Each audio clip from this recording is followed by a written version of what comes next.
So second question ఏంటంటే find the amplitude, phase, time period and frequency of the voltage V of t equal to 15 sin 50t plus 30 degrees. So ఇది మనకి ఇచ్చిన question. So దీనికి ఏం కనుక్కోవాలి మనము? Amplitude కనుక్కోవాలా, phase కనుక్కోవాలా, time period కనుక్కోవాలి, frequency కనుక్కోవాలి. సో ఇదనమాట. సో దీనికి సొల్యూషన్ ఏంటంటే, సో మనకి ఏదైతే ఈక్వేషన్ ఇచ్చాడో దీన్ని ఒక స్టాండర్డ్ ఈక్వేషన్తో కంపేర్ చేసుకుంటాం మనం. సో ఇక్కడ ఏదైతే మనకి ఈక్వేషన్ ఇచ్చాడో దీన్ని మనం ఏం చేస్తాం, ఒక స్టాండర్డ్ ఈక్వేషన్తో కంపేర్ చేసుకుంటాం.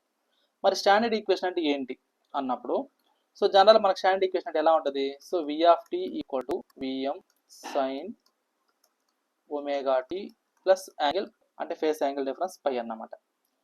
అయితే ఇక్కడ ఒమేగా అంటే ఏంటంటే నాకు, సో ఇక్కడ కంపేర్ చేద్దాం. సో ఇప్పుడు నాకేంటంటే ఇక్కడ ఏదైతే కంపేర్ చేసుకున్నప్పుడు ఈ రెండు ఈక్వేషన్స్, అప్పుడు Vm అనేది ఎంత అవుతుంది? 15 అవుతుంది. అదేవిధంగా W ఈక్వల్ ఎంత అవుతుంది? 50 అవుతుంది. అదేవిధంగా పై ఫేస్ యాంగిల్ ఎంత అవుతుంది? 30 degrees అవుతుంది. సో ఇది ఇక్కడ ఏంటంటే ఈ యొక్క W ఏదైతే ఉందో దీన్ని మనం ఎలా రాసుకోవచ్చు? 2πfగా రాసుకోవచ్చు. సో W అంటే ఏంటంటే యాంగులర్ ఫ్రీక్వెన్సీ. దీన్ని ఎలా రాసుకుంటాం అంటే మనం 2πfగా రాసుకోవచ్చు. అయితే ఇక్కడ W వాల్యూ ఎంత వచ్చింది నాకు? 50. సో ఇదేమో 2πf. ఇప్పుడు నాకు ఓన్లీ ఫ్రీక్వెన్సీ మాత్రం కావాలి. అప్పుడు నాకు ఏమవుతుందంటే ఇది 50 డివైడెడ్ బై 2π అవుతుంది.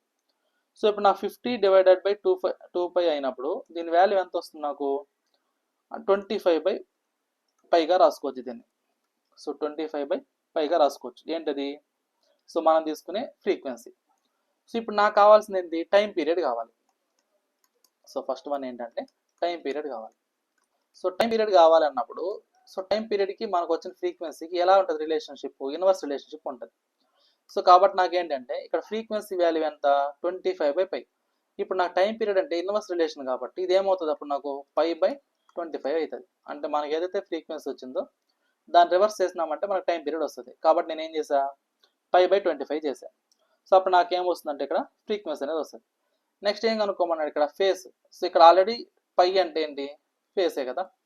సో ఫేస్ అంటే మనం దేనికి ఇండికేట్ చేసుకుంటాం? పైతో ఇండికేట్ చేసుకుంటాం. దానికి యాంగిల్ ఎంత అంటే నాకు 30 degrees. సో ఇక్కడ మనం కనుక్కోమన్న దాంట్లో మనం ఏం చేసాం?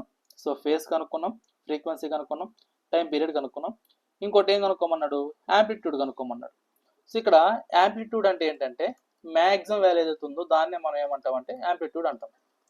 సో యాంప్లిట్యూడ్ ఇంకో విధంగా ఏమనవచ్చు మనము? Maximum value. సో యాంప్లిట్యూడ్ ఇంకో పేరుతో ఏమనొచ్చు? Maximum value. So maximum value అంటే ఏంటి? Vm అన్నమాట. సో దాని వాల్యూ ఎంత అంటే ఇక్కడ నాకు 15. సో ఇది 15 volts. సో అదే నాకేమవుతుంది? యాంప్లిట్యూడ్ అవుతుంది. ఓకేనా? సో ఇది క్లియరా?